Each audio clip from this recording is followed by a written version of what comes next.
Hello everyone and welcome. It's Noreen here today, and I'm delighted to have been invited to do a guest design video and post for the Wplus9 blog. I have long been inspired by Dawn's painting talent, and I love using her floral stamps to try and imitate her style. It's still a few days before the holidays are officially underway, but my cards today are taking a break from all things seasonal. So these are the cards I'm going to show you today. I used a couple of blooms from the Modern Anemones stamp set, the big bloom and two of the leaf images from the Modern Peonies, and then some of the small leaf designs from the watercolor anemones set. I began by cutting a piece of Post-it paper and stamping each of the designs onto there and then cutting them out. Besides the obvious use of Post-it paper for masking, I like to cut the individual pieces out and use them to create my arrangement before I start inking and stamping. So now I begin stamping my floral design. I'm using Canson XL cold press watercolor paper, and I'm referencing off camera the photo that I took of my original Post-it arrangement. I'm not going to worry about the flowers being anchored to each other with stems, even though the stamp sets do include stem images. And the reason for that is I'm planning to fill in the background gaps with pen-drawn squiggles and vines. Watercolor and ink is my favorite style of artistic painting, and I'm not going for realism with this, which is why you won't see me doing any no-line coloring anytime soon, because I like outlines, and lots of them.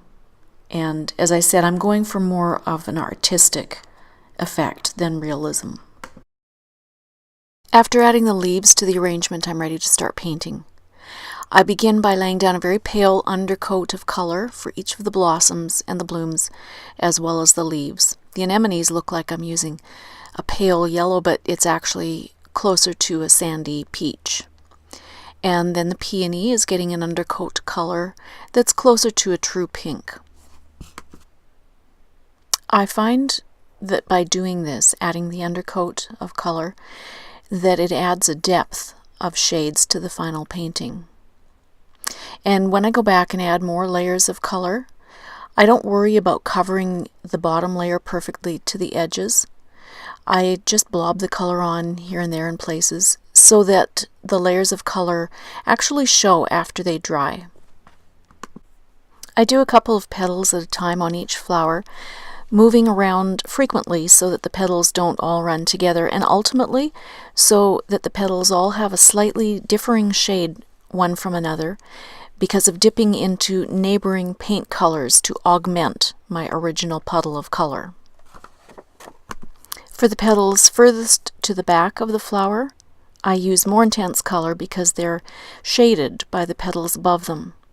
I use more pigmented mix of paint and water to get that darker shade, and I lay it down right into the V where the upper petals meet. Then I clean my brush of paint and come back with it still slightly wet and paint with water, as it were, from the edge of the petal towards the paint. That will allow the color to naturally wick outwards in a lovely gradient wash. After the first layers of paint have mostly dried, I'll come back in with a darker shade of my color, knowing that 1, it's going to dry back lighter, and 2, because it needs a higher contrast so that it doesn't all end up looking like one indistinguishable blob of color. My color palette for this card panel is tending towards antique shades of rose, I think that's a word, by using a diluted rust shade for the anemones and more of a plummy shade of rose for the peony. So I've skipped ahead with my peony painting, but you can see what I was saying about coming back in with a much darker shade for the final layer, just to add some depth and definition. And for the leaves, I used all the colors. I started with some greens, added some blues and some browns, and then I go back and add yet more to those shades while the original paint is still wet. I find this is a good time to clean up the dried paint bits in my palette tin, because blends of muddy shades will often surprise you and make the loveliest antique tints of color. And introducing a new shade to a spot that's still wet will allow some really beguiling blends to dry out.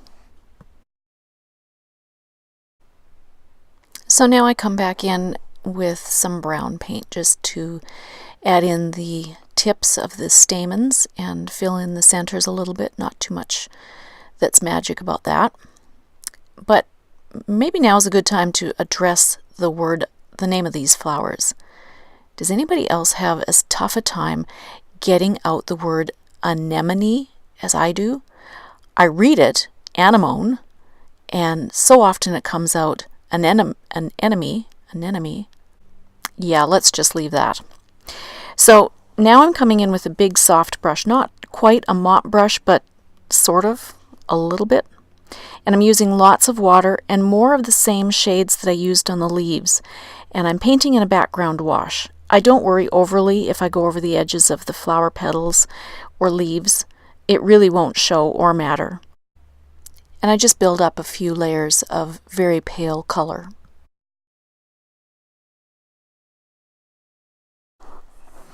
So now this is a fun part.